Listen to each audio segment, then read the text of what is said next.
L'archipel de Tawi-Tawi compte certains des derniers plongeurs traditionnels du globe. Ce sont les Bajau.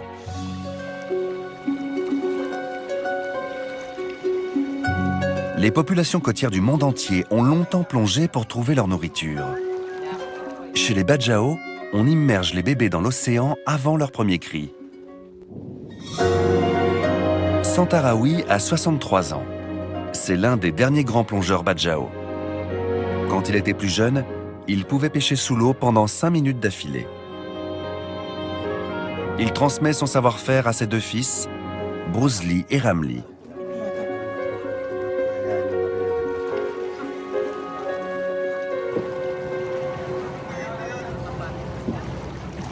Santarawi n'a jamais vu d'occidentaux. Je suis venu pour le suivre dans une de ses plongées en apnée. Niobe.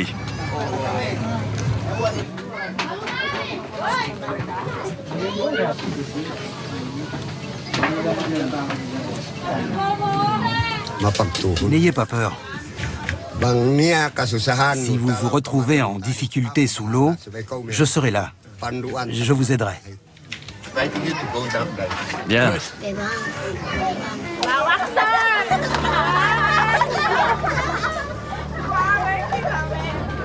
J'embarque à bord d'une pirogue avec Santarawi et ses fils.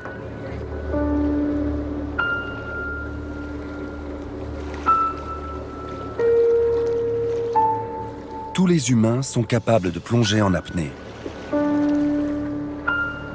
Les Bajau exploitent cette impressionnante faculté naturelle.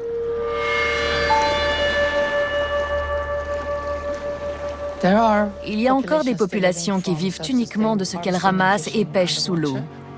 Leur but, c'est de passer le plus de temps possible au fond de la mer. Jusqu'à 60% de leur travail quotidien se fait en apnée. Dans les cas extrêmes, ils passent 5 heures par jour sous l'eau. Suivre Santarawi et ses fils sous l'eau demande une grande préparation. Aujourd'hui, ils vont plonger vers un récif corallien situé à 25 mètres de profondeur. Assalamualaikum. Waalaikumsalam. Aniya makatawa kami libaran kami. Assalamualaikum. Tawagan.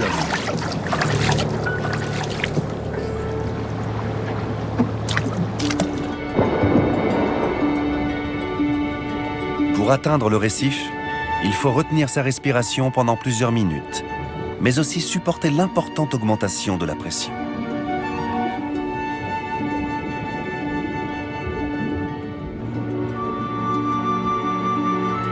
À une telle profondeur, le corps ne flotte plus. Santarawi et ses fils marchent au fond de l'eau.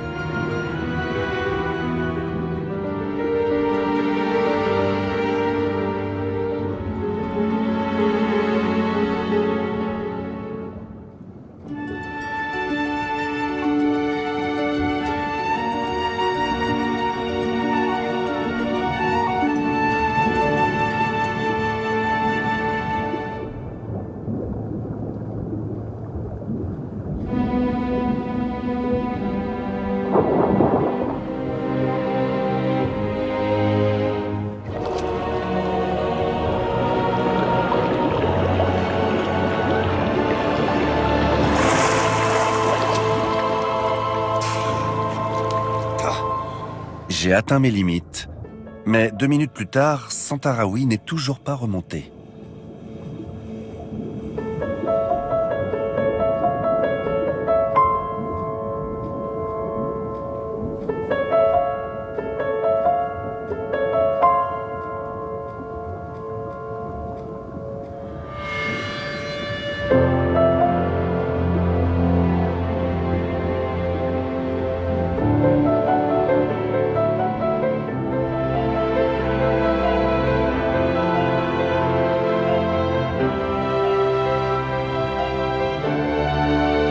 Les capacités du vieil homme dans la mer paraissent surhumaines, mais elles sont propres à notre espèce. Certains plongeurs descendent à 100 mètres en apnée et ils arrivent encore à remonter. Il y a vraiment très peu d'animaux terrestres qui sont capables de faire ça.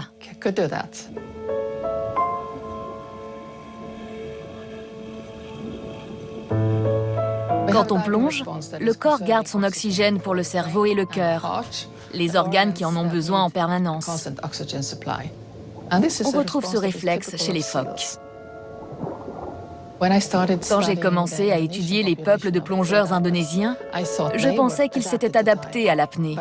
Mais après, j'ai remarqué que les plongeurs suédois développaient les mêmes mécanismes corporels et les mêmes capacités en un an. Pourquoi serait-on d'aussi bons plongeurs, si ce n'est parce que l'évolution nous y a poussés?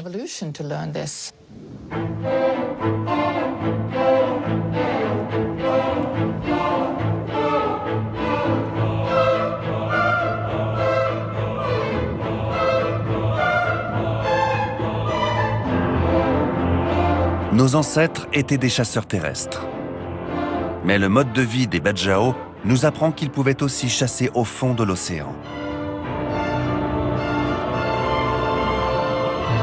Ils ont développé la capacité de plonger en apnée. Ils se sont nourris des fruits de l'océan et c'est peut-être à cette manne que nous devons l'ultime évolution de notre intelligence.